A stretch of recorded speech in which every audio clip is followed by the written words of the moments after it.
ایک تفسیر میں بھی عرض کیا، بعض لوگوں کو ایسا لگتا ہے کہ رمضان میں لوڈ شیڈنگ ہوتی ہوگی، کچھ خزانہ خدا میں بچت کے لیے لوگوں کو بھوکا اور پیاسا رکھا جاتا ہے، کچھ رزق بچا لیا جائے۔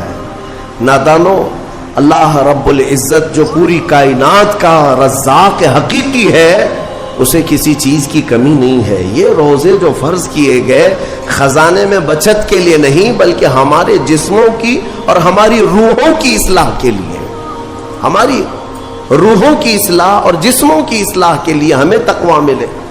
میں آپ کو بتاتا ہوں، ایک سوال میں آپ سے پوچھتا ہوں، آج رمضان میں یہ بہت ضروری ہے، کیونکہ رمضان ہونے کے بعد بھی سب کو پتا ہے کہ چاند دکھتے ہی اللہ شیطانوں کو قید کر لیتا ہے، یہ سب کو پتا ہے۔ حدیث پاک میں بھی سرکش جنات اور شیطان دونوں قید ہو جاتے ہیں، ان کو قید کر دیا جاتا ہے، جب تک چاند نہیں دکھے گا یہ نہیں آئیں گے۔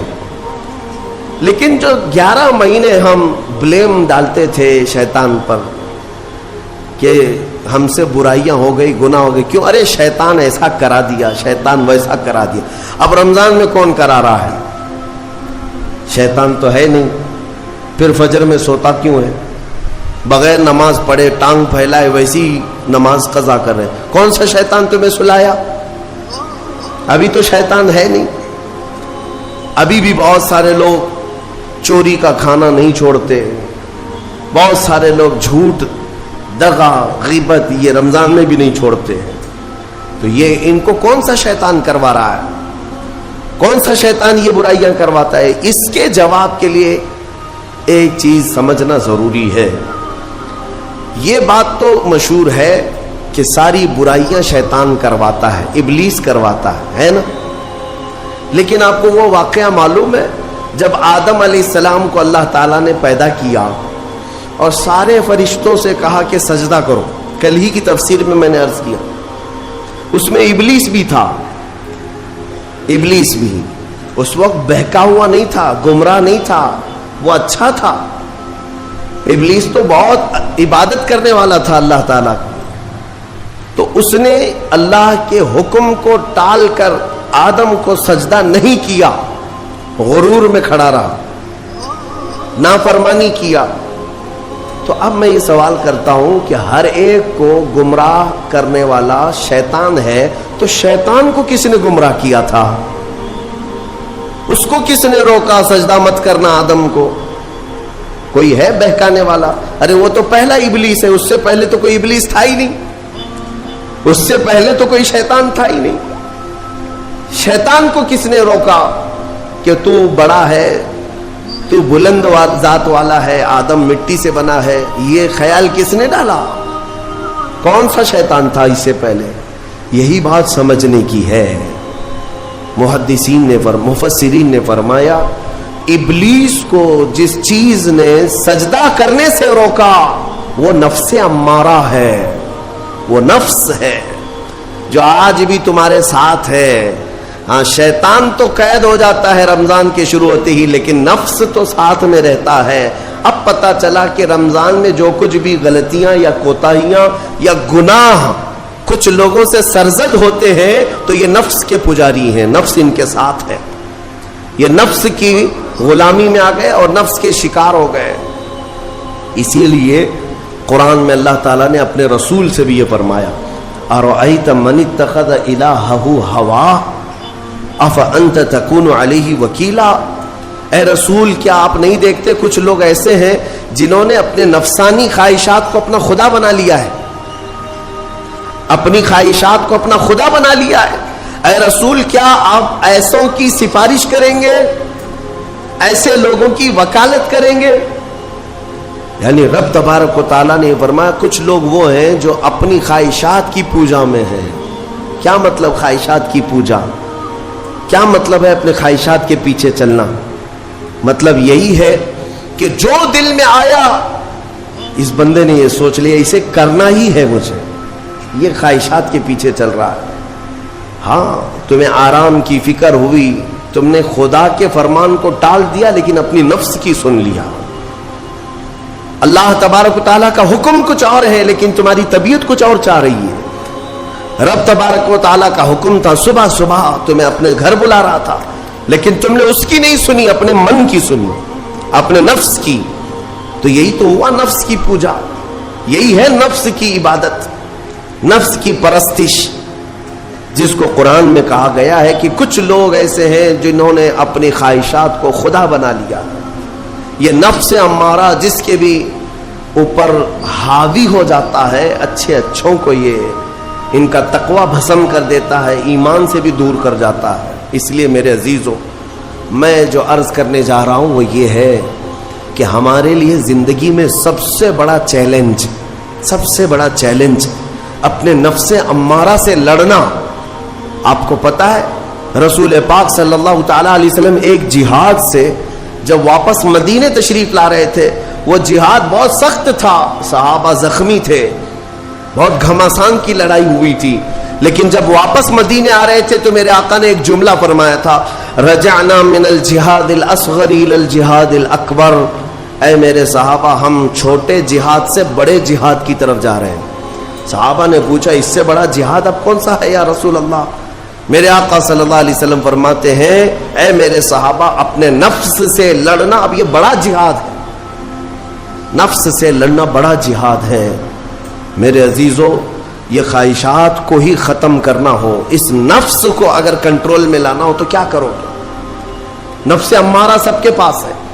قرآن میں مولا فرماتا ہے وما ابرئ نفسی ان النفس لامارۃ بالسوء الا ما رحم ربی. کوئی اپنے نفس سے بچ نہیں پائے گا سوائے وہ شخص جس پر میرا رب رحم فرمائے. اللہ کا رحم جس پر ہو گیا وہ اپنے نفس سے بچ جائے گا.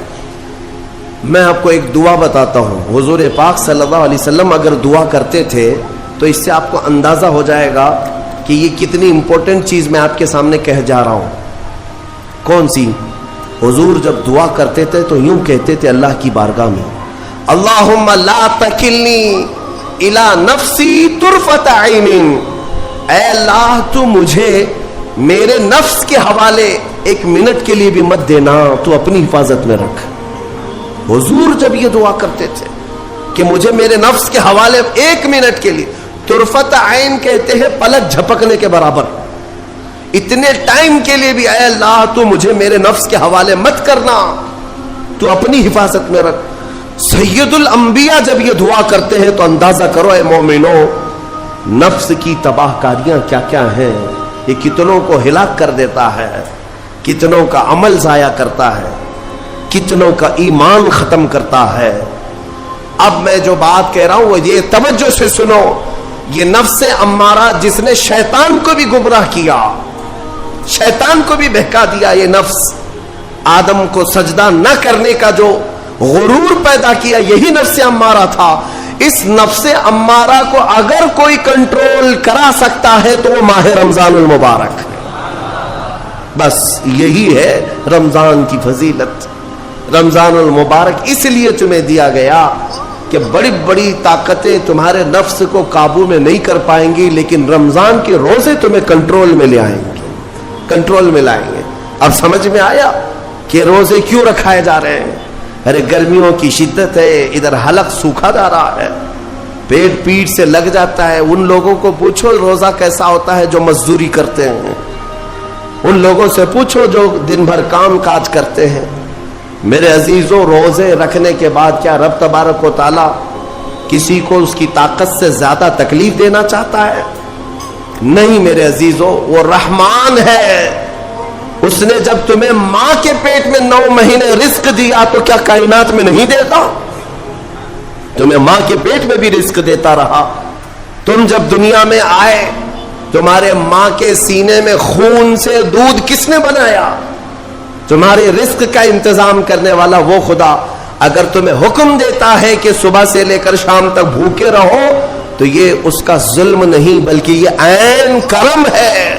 اللہ تبارک و تعالیٰ کا رحم ہے تم پر کہ وہ مولا ہماری اصلاح چاہتا ہے کہ ہمارے اندر تقوی آ جائے، جسم میں بھی اور روح میں بھی.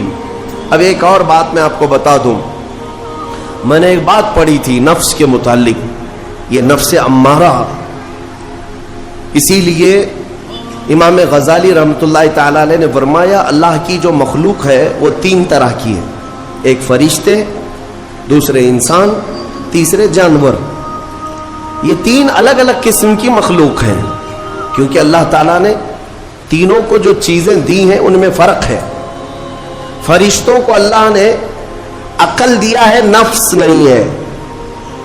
نفس، شہوت، برائی کرنے کی خواہش فرشتوں کے اندر ہے ہی نہیں، وہ سوچ بھی نہیں سکتے برائی کرنے کا۔ فرشتوں کو اللہ نے عقل دیا ہے، اور عقل عزت والی چیز ہے۔ اور جانوروں کو اللہ نے نفس دیا ہے، عقل نہیں، عقل والے نہیں ہیں جانور، عقل والے نہیں، لیکن نفس ہے، شہوت ہے، شہوت بھی ہے، نفس بھی۔ لیکن انسان ایک ایسی مخلوق ہے جسے اللہ نے عقل بھی دیا ہے، نفس بھی دیا ہے۔ مطلب یہ ہے کہ تمہیں اللہ نے ایک چیز فرشتوں والی دی ہے، ایک چیز جانوروں والی بھی دی ہے، دونوں تمہارے اندر ہے، عقل بھی ہے، نفس بھی ہے۔ لیکن امام غزالی فرماتے ہیں توجہ، جو بندہ نفس ہونے کے باوجود گناہوں سے اپنے آپ کو بچا لیا، وہ بندہ فرشتوں سے بھی افضل ہے۔ کیوں؟ فرشتے اس لیے بچے ہوئے ہیں کہ ان کے پاس نفس ہے ہی نہیں، اور تم بچ رہے ہو تو کمال کی بات ہے، نفس ہوتے ہوئے بھی گناہ سے بچ گیا۔